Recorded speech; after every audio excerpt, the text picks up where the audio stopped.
మాడతా ఏదో హడావుడి చేస్తాను ప్రశ్న ఉద్దేశం హడావుడి చేస్తాను గిరిలేడా గిరినాథ్ గిరిలేడా సర్లే మళ్ళీ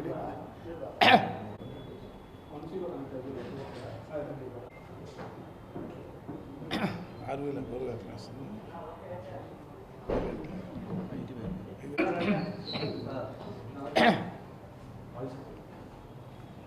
భారతదేశంలో ఎక్కడా లేని విధంగా ప్రభుత్వ పథకాలు అర్హత కలిగినటువంటి ప్రతి ఒక్కరికి కూడా చేరవేయాలనే ఆలోచనతో దృక్పథంతో ఆంధ్ర రాష్ట్రంలో గౌరవ ముఖ్యమంత్రి ప్రీతమ నాయకులు జగన్మోహన్ రెడ్డి గారు ముఖ్యమంత్రిగా ప్రమాణ స్వీకారం చేసిన తరువాత ఈ రాష్ట్రంలో వాలంటరీ వ్యవస్థని తీసుకురావడం జరిగింది.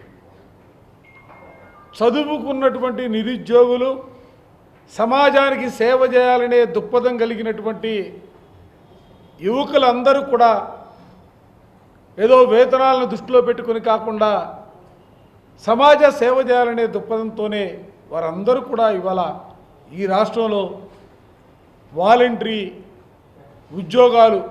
ఉద్యోగాలు అనడం కంటే కూడా సమాజ సేవ చేస్తున్నటువంటి పరిస్థితులు మనం చూస్తూ ఉన్నాం.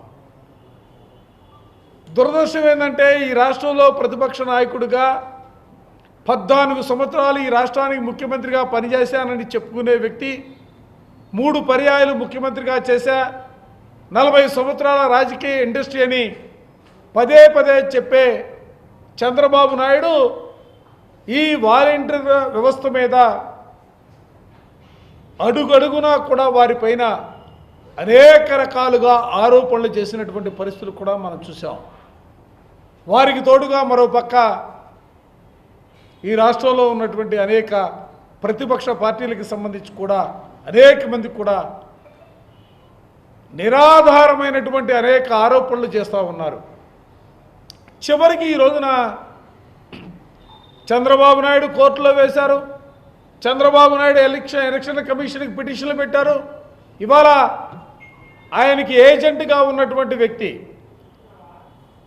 స్వచ్ఛంద సంస్థల పేరుతో కుహనా మేధావులుగా ఉన్నటువంటి వ్యక్తుల ద్వారా ఎన్నికల కమిషన్కి పిటిషన్ పెట్టి ఈ నెల వచ్చే నెల వృద్ధులైనటువంటి అవ్వా తాతలకు వారితో పాటుగా దివ్యాంగులకు సంబంధించి వారితో పాటు వితంతువులకు సంబంధించి ఇచ్చే పెన్షన్ని వాలంటీర్లు ఇవ్వడానికి వీలుదేని అనే రీతిలో ఇవాళ ఎన్నికల కమిషన్కి పదే పిటిషన్లు పెట్టి ఆర్డర్ తీసుకురావడం జరిగింది. అసలు నేను అడుగుతా ఉన్నా, ఈరోజు మీరు ఎవరి ప్రయోజనాలను కాపాడటం కోసం మేధావుల ముసుగులో పనిచేస్తున్నారని చెప్పి అడుగుతా ఉన్నా. ఇవాళ వాలంటీర్ని విధులకు దూరంగా ఉంచడం ద్వారా వాలంటీర్లకు వచ్చినటువంటి నష్టం లేదే, కానీ ఇవాళ నష్టపోతుంది ఇబ్బందులు పడేది ఎవరు? వృద్ధులైనటువంటి అవ్వా తాతలు. గతంలో మాదిరిగా పెన్షన్ తీసుకోవాలంటే గంటల తరబడో రోజుల తరబడో ఆఫీసుల చుట్టూ తిరిగే పరిస్థితులు ఉన్నాయి. దివ్యాంగులు సైతం కూడా వారి అక్కడ దాకా పోవడానికి అవకాశాలు లేనటువంటి పరిస్థితుల్లో కూడా ఇబ్బందులకు గురై ఆఫీసుల దగ్గరికి వెళ్ళి వాళ్ళు కూడా గంటల తరబడి రోజుల తరబడి పెన్షన్ ఇచ్చేంత వరకు కూడా వేచి చూసే పరిస్థితులు, వితంతువులకు సంబంధించి కూడా ఆఫీసుల చుట్టూ తిరిగే పరిస్థితులు. కానీ ఇవాళ జగన్మోహన్ రెడ్డి గారు ముఖ్యమంత్రి అయిన తర్వాత 1వ తారీఖు తెల్లవారుజాము సూర్యుడు ఉదయించకముందే తలుపు తట్టి అవ్వా తాతలకి పెన్షన్లు ఇచ్చే కార్యక్రమం తీసుకుంటే ఇవాళ దాన్ని అడ్డుకోవడానికి ఇవాళ రకరకాలుగా తెలుగుదేశం పార్టీ చంద్రబాబు నాయుడు నేతృత్వంలో ఈ రాష్ట్రంలో ఉన్నటువంటి స్వచ్ఛంద సంస్థల పేరుతో ఉన్నటువంటి సంస్థలు చేస్తున్నటువంటి అఘాయిత్యాల ప్రజానికం కూడా గమనించమని చెప్పిన ఈ సందర్భంగా కోరుతా ఉన్నా.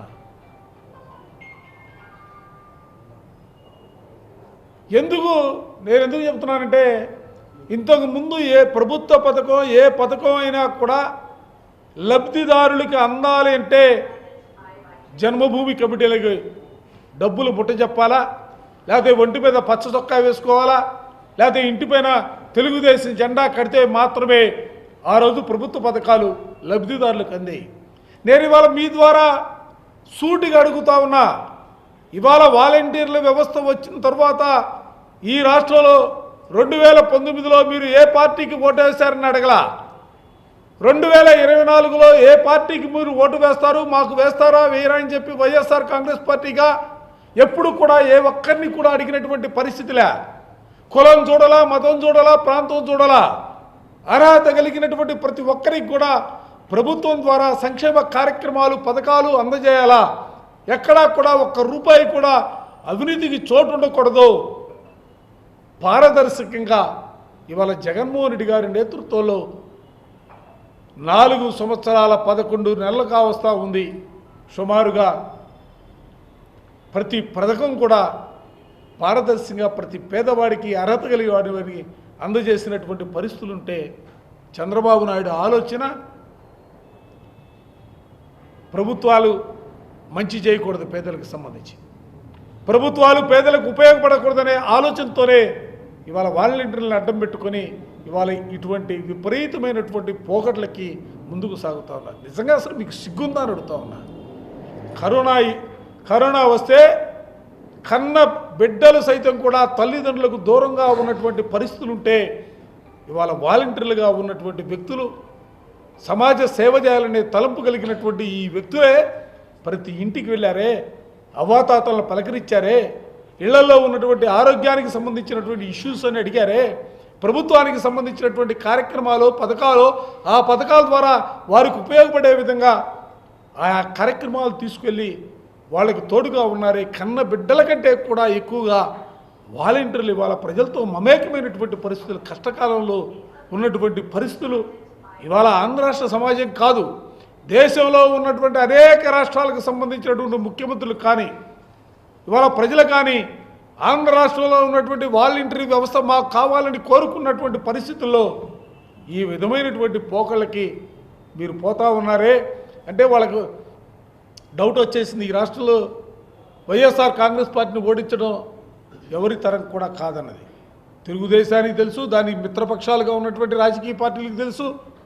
అందుకే ఏదో ఒక విధంగా ప్రజల్ని ఇబ్బంది పెట్టాలా అనే ఆ కాన్సెప్ట్లోనే ఇవాళ ఆ పార్టీలన్నీ కూడా ముందుకు సాగుతూ ఉన్నాయి. మీకు ఇంకా టైం దగ్గరకు వచ్చేసింది.